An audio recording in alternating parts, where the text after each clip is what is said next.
जय श्री कृष्ण। श्रीमद् भागवत गीता के तीसरे अध्याय के 33वें श्लोक में भगवान श्री कृष्ण बुद्धिमान लोग के बारे में बताते हैं कि बुद्धिमान लोग भी अपनी प्रकृति के अनुसार ही कार्य करते हैं, क्योंकि सभी जीव अपनी स्वाभाविक प्रवृत्ति से प्रेरित होते हैं। दमन से क्या प्राप्त हो सकता है? सदृशं चेष्टते स्वस्याः प्रकृते ज्ञानवानपि प्रकृतिं यान्ति भूतानि निग्रहः किं करिष्यति। इस श्लोक में श्री कृष्ण पुनः उस बिंदु की ओर लौटते हैं कि कर्म करना निष्क्रिय रहने से श्रेष्ठ है।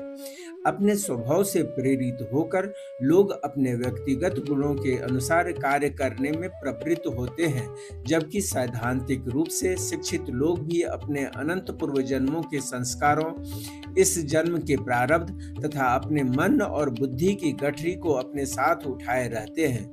उन्हें प्रतीत होता है कि इस प्रकृति और प्रवृत्ति के वेग को रोकना कठिन है। यदि वैदिक ग्रंथ उन्हें सभी प्रकार के कर्मों का त्याग करने का और केवल आध्यात्मिकता में तल्लीन होने का उपदेश देते, तब इससे असंतुलन की स्थिति उत्पन्न हो गई होती।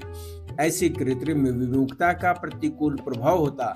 आध्यात्मिक उन्नति का उपयुक्त और सरल मार्ग प्रकृति और प्रवृत्ति की असीम शक्ति का प्रयोग करना है और इनकी दिशा को भगवान की ओर परिवर्तित करना है। जिस स्थिति में हम हैं, वहीं से हमें आध्यात्मिक उन्नति की ओर अग्रसर होना आरंभ करना चाहिए, और ऐसा करने के लिए हमें सर्वप्रथम अपनी वर्तमान मनोदशा को स्वीकार करना होगा और तत्पश्चात इसे सुधारना होगा। हम देखते हैं कि जानवर भी स्वभाव के अनुसार कार्य करते हैं। चींटियां एक सामाजिक प्राणी के रूप में अपने समुदाय की देखभाल के लिए भोजन एकत्रित करती है। ऐसा गुण मनुष्य में कठिनता से देखने को मिलता है। एक गाय का अपने बछड़े से स्वाभाविक लगाव होता है।